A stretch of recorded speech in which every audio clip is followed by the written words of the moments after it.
मेरा पानी उतरा देखकर मेरे किनारे घर मत बसा लेना। मैं समंदर हूँ, लौट कर वापस जरूर आऊंगा। देवेंद्र फडणवीस ने ये बात 2019 में चुनावी हार और विपक्ष के आरोपों के बीच उद्धव ठाकरे को चेतावनी देते हुए कही थी। जी हाँ, अब वो वापस लौट कर आ गए हैं और बीजेपी ने उन्हें तीसरी बार राज्य की कमान सौंपी है। एक लंबी सियासी उठापटक के बाद बीजेपी विधायक दल की मीटिंग में देवेंद्र फडणवीस के नाम पर मुहर लग गई है। तो आइए ग्राफिक्स पर नजर डालते हैं। नागपुर में आरएसएस से शुरू हुई राजनीतिक यात्रा 1990 के दशक में एबीवीपी में शामिल हुई। 1992 में नागपुर के रामनगर वार्ड से पहला नगर निगम चुनाव जीते। 22 वर्ष की उम्र में सबसे युवा पार्षद बने।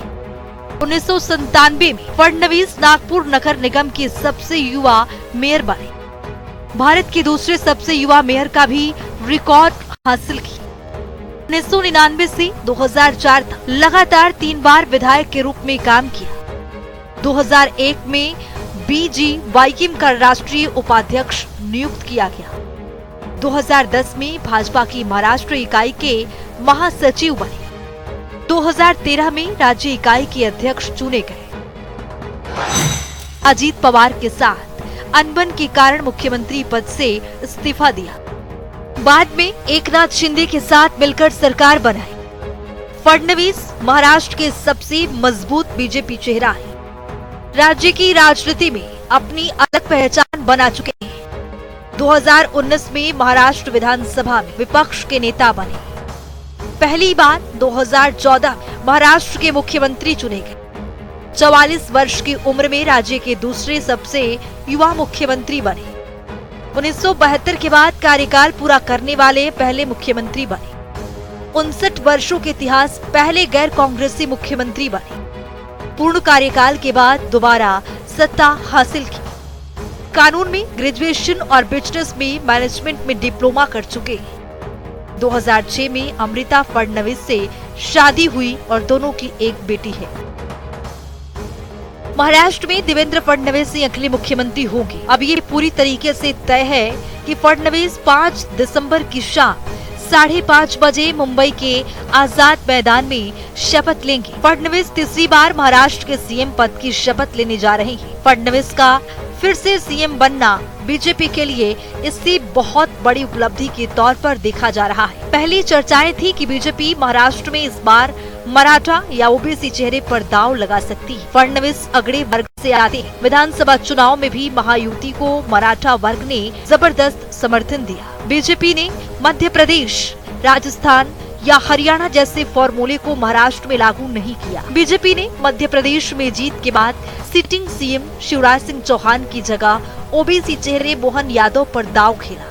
तो वहीं राजस्थान में मुख्यमंत्री वसुंधरा राजे की बजाय ब्राह्मण चेहरे भजन लाल शर्मा को मुख्यमंत्री बनाया। हरियाणा में भी इसी साल विधानसभा चुनाव से ठीक 5 महीने पहले बीजेपी ने सीएम चेहरा बदला और मनोहर लाल खट्टर की जगह ओबीसी चेहरे नायब सिंह सैनी को सीएम बना दी। मध्य प्रदेश और हरियाणा में बड़ी संख्या में ओबीसी वोटर्स। राजस्थान के बाद महाराष्ट्र में बीजेपी ने ब्राह्मण समाज से सीएम देकर सामान्य वर्ग को साधने का बड़ा प्रयास किया है। महाराष्ट्र हिंदुत्व और संघ के प्रयोगशाला के तौर पर देखा जाता है। देवेंद्र फडणवीस का संघ से गहरा नाता रहा है और हिंदुत्व के मुद्दे पर खुलकर अपनी बात रखने के लिए भी जाने जाते हैं। ऐसे में फडणवीस महाराष्ट्र की राजनीति और बीजेपी आरएसएस के एजेंडे में फिट बैठते हैं। महाराष्ट्र में देवेंद्र फडणवीस अनुभवी नेता माने जाते हैं। 6 बार के विधायक हैं। सरकार से लेकर संगठन तक में काम करने का एक बड़ा अनुभव है। महाराष्ट्र की राजनीति में बीजेपी के लिए नए चेहरे पर दांव खेलना मुश्किल साबित हो सकता था।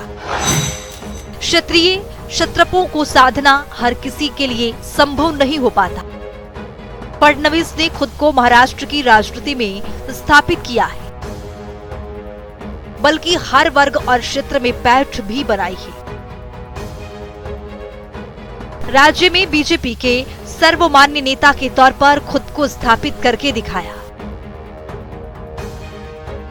देवेंद्र फडणवीस 2019 के दरमियान असली राजनीतिक परीक्षा का सामना करना पड़ा। 2019 में विधानसभा चुनाव में जीत के बाद जब राजनीतिक उलटफेर हुआ और उद्धव ठाकरे ने एनडीए का साथ छोड़ दिया, तब फडणवीस मजबूती से डटे रहे और ये साबित कर पाने में सफल रहे कि बीजेपी ने चुनाव से पहले सीएम को लेकर उद्धव ठाकरे से ऐसा कोई वादा नहीं किया था। उद्धव ठाकरे के नेतृत्व में महाविकास अघाड़ी ने सरकार बनाई तो फडणवीस नेता विपक्ष की भूमिका में आए और कोरोना काल में अव्यवस्थाओं से लेकर भ्रष्टाचार से जुड़े मामलों में उद्धव सरकार के खिलाफ खुलकर मोर्चा भी खोला। साल 2022 में जब शिवसेना में टूट गई और एकनाथ शिंदे का गुट एनडीए का हिस्सा बना, तो फडणवीस का फोकस राज्य में सरकार बनाने पर रहा। उन्होंने खुद को पीछे रखा और राज्य में एनडीए सरकार बनाने के लिए विधायकों को एक सूत्र में बांधे रखा। आखिरी वक्त में बीजेपी हाईकमान ने फडणवीस को जब डिप्टी सीएम बनाने के लिए कहा, तो उन्होंने फैसला स्वीकार करने में ज्यादा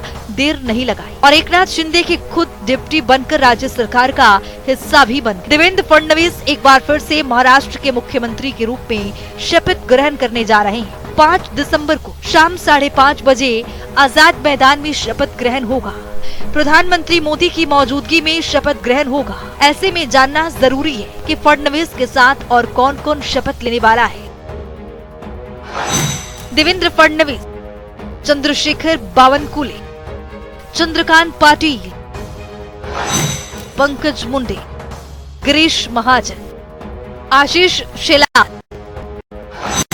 रविंद्र चौहान, अतुल बचाव, सुधीर मुनगंटीवार, नीतीश राणे, गणेश नाइक, मंगल प्रभात लोढ़ा, राहुल नार्वेकर, अतुल भातखलकर, शिवेंद्र राज भोसले, गोपी चंद पडलकर, माधुरी मिसाल, राधा कृष्ण विखे पाटिल, जय कुमार रावल।